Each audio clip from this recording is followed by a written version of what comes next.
habkan suuradan u akhri muraadkaaga ku duceyso ilaahay idinkiis muraadkaaga waa la sahlayaa watuqda xawaa'ijak xawaa'ijtaada dhanna waa la gudayaa humuumtaada iyo kurbaha ku haysta dhanna waa la qaadayaa arsaaqda ilaahay waasaco kaa dhigaya insha allahu tacaala kusoo dhowow daawadaha sharafta badanoo muuqaalka loo xiiso badan muuqaalka like saar like ku dhufo ha noqon bakhiil sidoo kale muuqaalka subscribe saar janaalka si aad ugu xirantid Dulmar Production gambalka furo si wax kasta ay kugu soo dhacaan bismillah alxamdulilah allahuma salli wasallim calaa sayidina mawlana muxamed wacala aalihi wasaxbihi wasalam ajmaciin waxaan maanta idin wadnaa oo muuqaalkan oo hadli doonaa insha allah suurad ka mid a qur-aanka kariimka waa suura qasiira waa suurad gaaban waa suurad yar xagga macnaha ka mara laakiin xagga lafdiga waa suuradaha gaaban lagu tiriyo suuraddan waa suurad mucjize ah waa suurad cajiib ah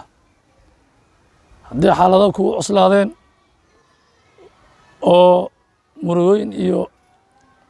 aad u korbootay oo xawaa'ijta ama danaaga aad kugu cuslaadeen insha allah suuraddan cadadkan sheegi doono ka akhriso ilaahay idinkiis kurbadaada kulligeed waa la feedayaa xawaa'ijtaada waa la gudayaa arsaaqda ilaahay waasaco kaa dhigayaa guurga iyo xagga camal wax kasta u baahanta ilahi waa ku siinaya insha allah kuu sahlayaa mahma kaanat si kastoo ahaataba xaajo walba u baahan tahay ilahi waa ku gudaya insha allah bishardi waa in mar walba niyadaada khaalis ka yeeshaa oo niyad khaalis ay noqoto lilaahi tacaala haddaba habka ama dariiqadan aan sheegayno ku akhri suuraddan ilaahay idinkiis waad arki doontaa xawaa'ijtaada in la guday salaada cisha kadib intaada seexan ka hor marka cisha aad tukatid welina aada seexan waxaad tukanaysaa 4 ragco oo sunno ah waxaad u niyeysanaysaa biniya qadaa ilxaajaat in ilaahay xaajada danahaaga baahiyahaaga ilaahay uu gudo aad u niyeysanaysaa 4 ragco ama 4 isku xiriiri ama 2 ka kala tuko inkastoo 2 aad u sii wanaagsan tahay markaa salaaddii ka baxdid oo 4tii aad dhammaysatid adigu weli halkaaga fadhiyo qibladana u jeedo aad bilaabaysaa marka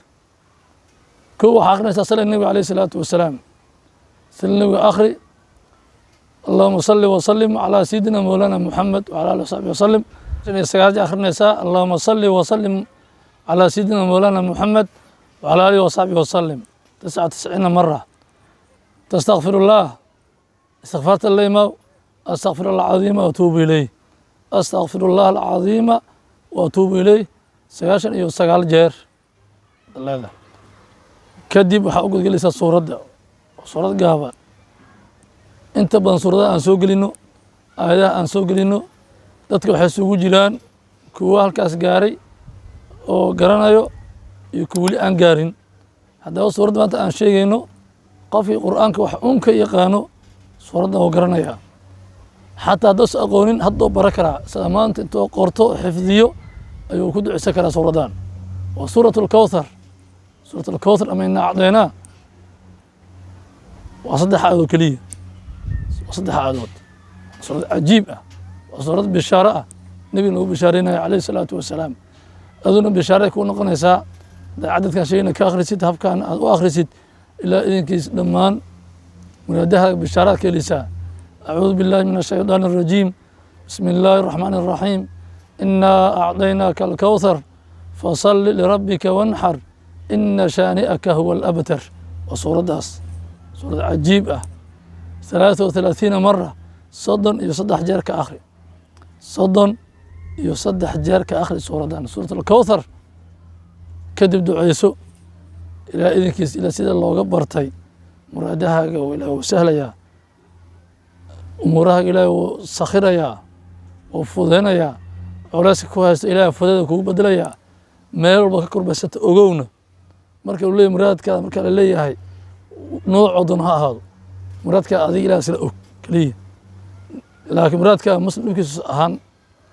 macsin un ahaan wuxuu ilaah oo raalli ka yahay oo adiga kugu culus akhriso duceyso u niyeyso mid kasta ilah waa gudayaa noocdan ahaado haddii guurka kuu adagaya tusaale ahaan oo habkan u akhrisid nabiga ku salisay alayhi salaatu wasalaam 99 jeer istikfaarta la timaadi 99 jeer suurta inaa cadaynaaka ka akhrisid 33 jeer oo ilaahay guur isahal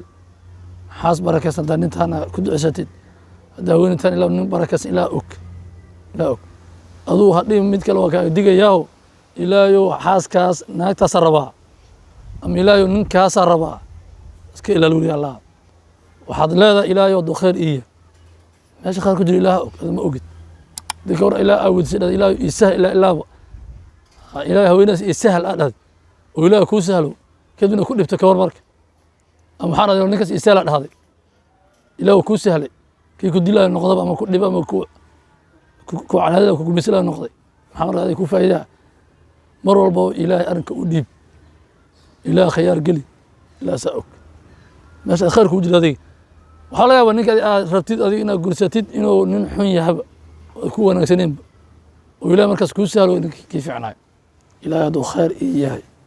waxba ku ducsanaysa ilaah meesha hadday ilo khayr ii tahay safra rabtaa waxaa maanta dibadda ilaah hadday khayr ii tahay ii sahl ilaah og waxay khayr ku ah